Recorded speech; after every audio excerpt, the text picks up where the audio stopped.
আসসালামু আলাইকুম ভিউয়ার্স। আজ একটা ডেজার্ট রেসিপি নিয়ে আপনাদের সামনে হাজির হলাম। এটা বানাতে আমার 1 কাপ দুধ, 1 কাপ কনডেন্স মিল্ক, 4টা ডিম, সামান্য এলাচের গুঁড়ো, কিছু চিনি, একটু কিশমিশ আর একটু কাজু। এটা বানাবার জন্য আমি এটার মধ্যে 4টা ডিম নিয়েছি। এটার মধ্যে আমি একটু এলাচের গুঁড়ো মিক্সড করে ফেটিয়ে নেব। আমি এখন এর মধ্যে 1 কাপ লিকুইড দুধ, কনডেন্স মিল্ক, এর মধ্যে সামান্য ভ্যানিলা অ্যাড করব।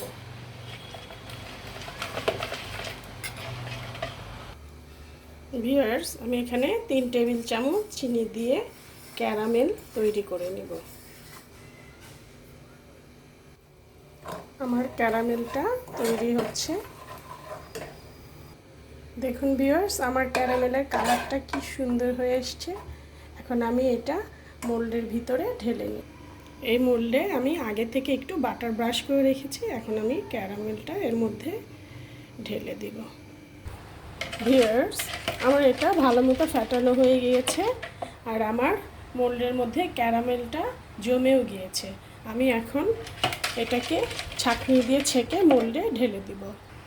আমি এখন এটা ছাঁকনি দিয়ে মোল্ডের মধ্যে আস্তে আস্তে করে ঢেলে দিব।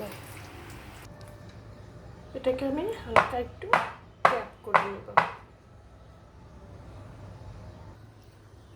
আমি এখন এটাকে চুলোতে বসিয়ে কুক করতে দিয়েছি।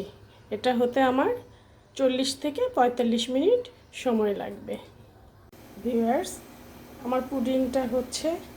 এবার আমি ঢাকনা খুলে একটু চেক করে দেখব এটার কি অবস্থা।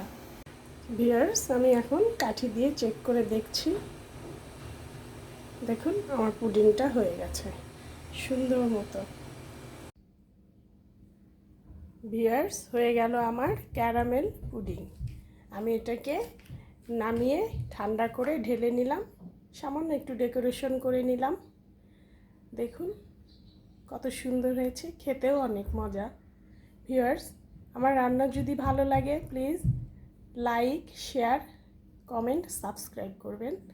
সবাই ভালো থাকেন। আল্লাহ হাফেজ।